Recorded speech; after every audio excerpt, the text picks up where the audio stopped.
Aujourd'hui, avec le PLUI, nous avons l'opportunité de pouvoir concevoir ensemble un document d'urbanisme pour nos communes, harmonisé et concret, le tout en prenant en compte les spécificités de chacune de ces communes.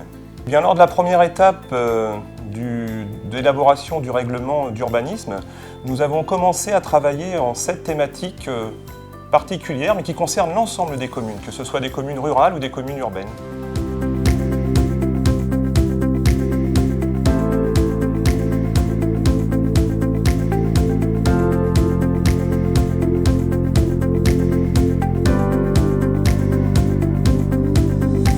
Chacun des groupes de travail thématiques est composé principalement d'élus, mais aussi de techniciens, également de représentants de la société civile, dont la plus-value est de nous amener leur expertise et leur regard extérieur.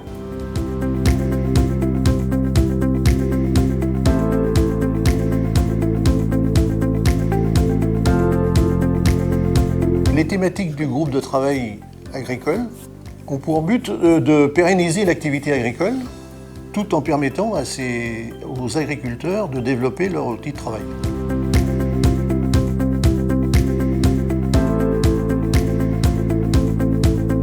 Alors c'est intéressant d'aller sur place puisque ça permet d'avoir du concret, de voir comment ça se passe, ce qui a été fait jusqu'alors, parfois profiter aussi des erreurs qu'il y a eu de faites, voir ce qu'il ne faut pas faire et essayer d'améliorer la situation. Ce matin, nous étions un groupe de travail à la CUMA de la voie romaine. Alors la CUMA, tout le monde ne connaît peut-être pas, donc c'est une coopérative d'utilisation du matériel agricole et ce sont donc les agriculteurs qui sont adhérents de la CUMA.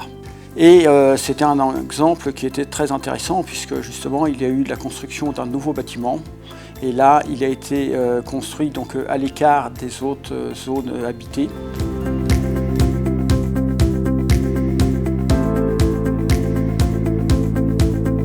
Le PLU permet de réglementer justement les orientations futures pour les constructions agricoles, les constructions des riverains, quelles évolutions on souhaite avoir dans les années à venir. Et il faut surtout anticiper et pas penser qu'au court terme, bien voir à moyen terme quelles vont être les évolutions possibles et surtout essayer de ne pas se bloquer ni hypothéquer l'avenir pour les générations futures.